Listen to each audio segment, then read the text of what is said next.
All right, guys, we've got the XJ and TJ Dana 30 upper control arm mount reinforcement kit from Taboo Customs. I'm pretty sure these things will also work on a ZJ and an MJ. What it does is it strengthens up the weak factory passenger side upper control arm mount on your front axle, and it'll just, it's a pretty simple little design. It'll just drop right in that pocket right there, and we'll weld it in, and that'll give this a lot more beef.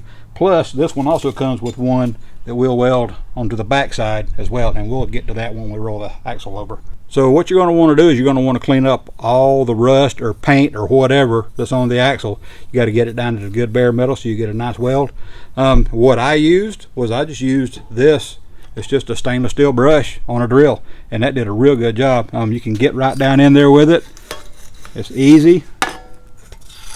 No muss, no fuss. When you set this down in there, you'll notice that it sits on this piece of metal right here. You got to pay attention to this. This piece of metal right here is actually the cage for your upper control arm bushing. You don't want to weld to this, because if you weld to this, you're never going to be able to get this bushing out again if you need to replace it. So I just lay it in like this, and I'll just take me a washer to space it up just a little bit and just leave it in there like that. Now I'll come in. So I'll come in and I'll just tack the ends of the plate to the upper control arm mount, and then I'll just take that washer out, and then I can come in and just weld it all the way around, and then we'll flip the axle over, and then I'll show you how to do the other side. Now, are you worried about warping or anything? Do you need to spot weld it and let it cool and then go down, and you're just gonna? Not with this one, no. You do with this, but I mean, not with this. And how far back is this supposed to go? Is it just supposed to be? That's pretty much it. That's right, just as is. Yeah. Yeah, this is basically as far up as it'll go right there. Okay. So, you know, we just weld right there. Also, don't forget, use your grinder. Grind the mill scale off so you get a nice clean weld. If you look right here with this truss, I did not grind the mill scale off, and this is what will happen if you don't. It'll get in there and contaminate your weld, so I'm going to have to grind all that back out and redo the weld on that. So just go ahead and do it ahead of time. Save yourself a headache.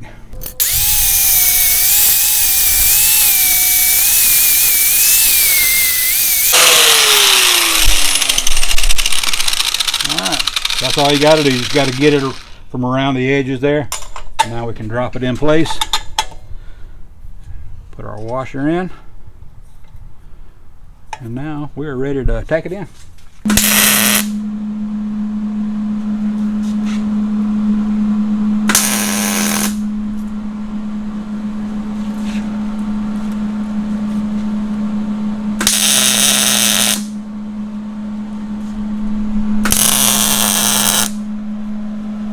Okay, we got those four corners tacked. This might be kind of hot.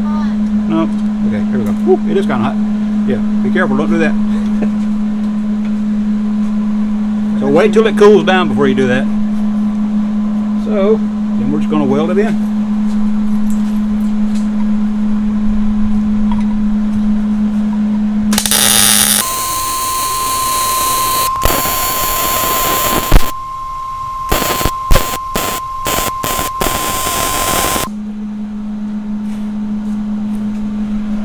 Woo! Hey, that's not too shabby. Whatever. Like I said, I'm glad I'm not a welder, else I'd be embarrassed about that. That's way better than me.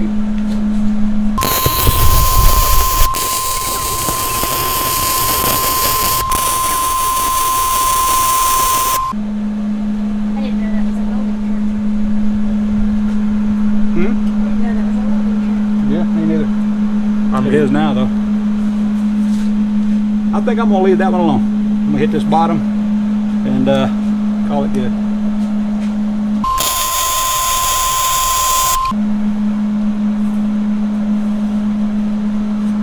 Now I'm going to let that one cool down for a little bit, because that's right on the axle tube.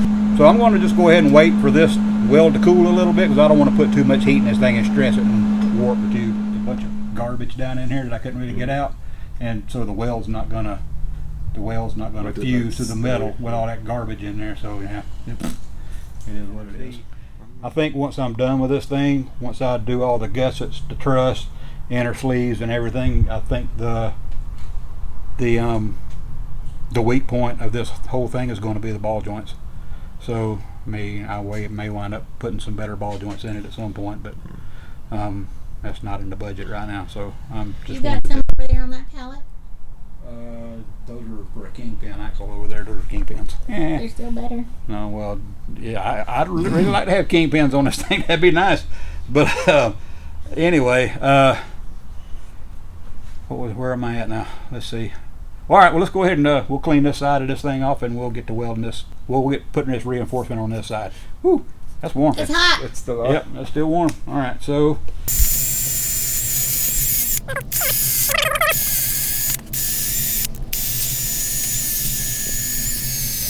All right, I think that's it.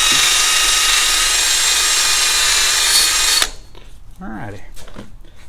Now on this side, it's basically the same process as the other side, but this side, it just kind of reinforces the back side. So we'll just weld it on. Kind of gives it a little more strength just through making the material thicker. So we will just start tacking this on. Let me get that little corner right there, just in case.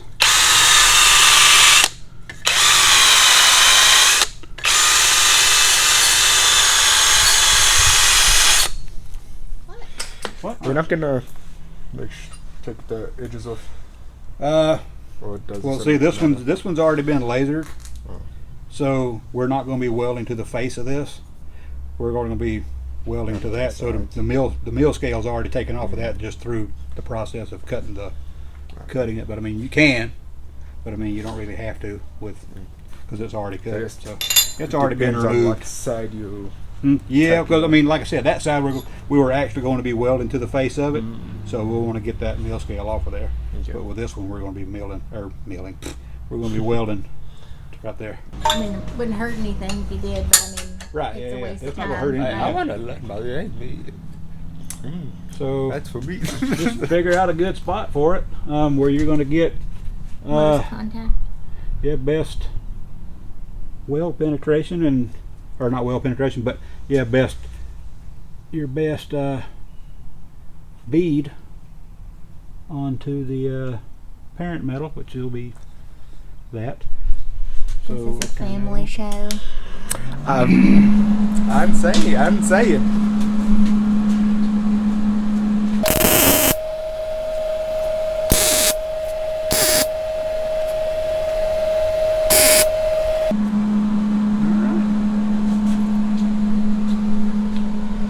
That's all it's doing. It's just adding extra material to the backside of this thin metal. It's pretty simple design. So let's burn it in. So do you do the little round thing too? I'm sure I will. Yeah. So why is that cut out like that? Well, it's cut out because on the front it needs a drain. Got it. So it's easier to have just one DXF file to laser that out. Got and it. just so.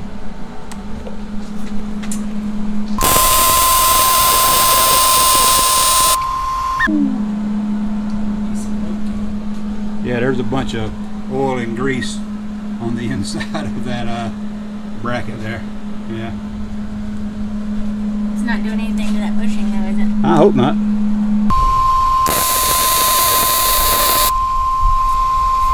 We'll let that cool off a little bit so I don't burn the rubber in that bushing. like they were just asking me. I said, oh, that's fine. Yeah, whatever. Next thing I know, I'll be turning around and that bush will be dripping out. All right, guys. We're done. It's all burned in.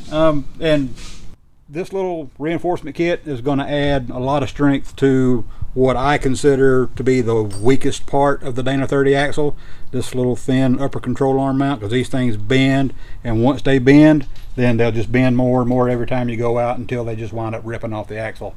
So go ahead and get these things. I'll put a price on the bottom of the screen right here of how much these are, because they're really not that expensive at all for what they do for you. They're really going to give you a lot stronger upper control arm mount.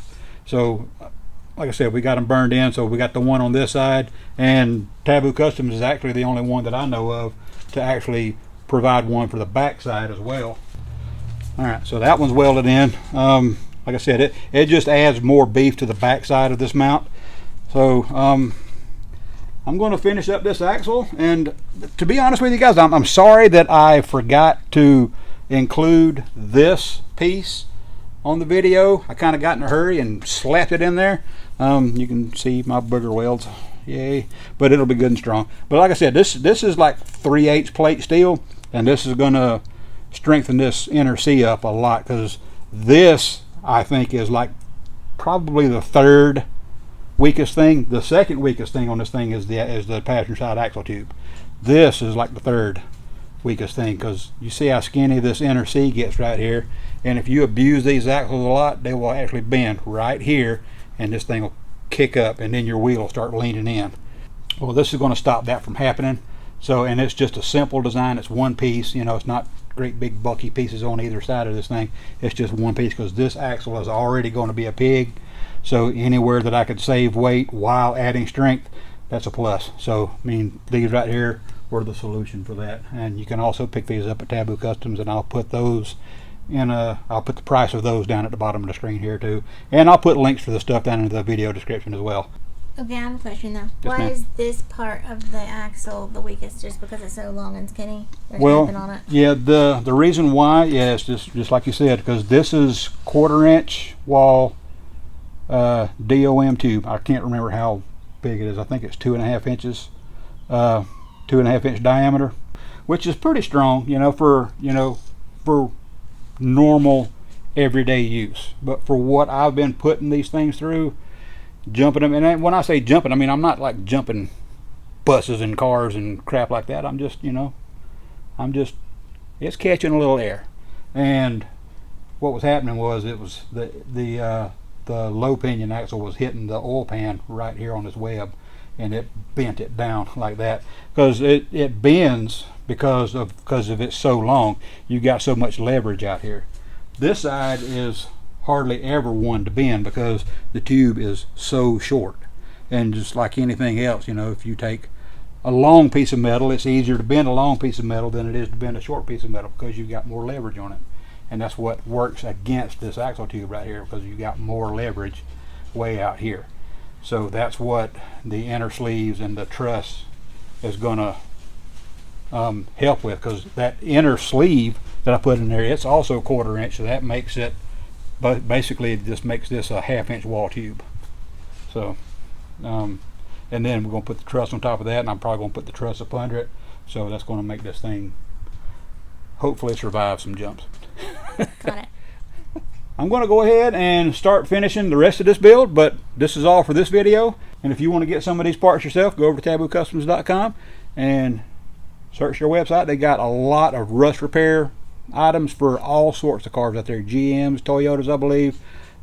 He's got a lot of rust repair stuff, but he also has products like these to beef up your axles and the skid plates and things like that. So head on over there, tell him I sent you. I don't really have a discount code for you guys, but I mean, if you tell him that, you know, I sent you over there, he might, you know, he might keep supporting me. And if he supports me, then I'll keep throwing out good videos for you guys and showcasing the products. And I don't know what to say.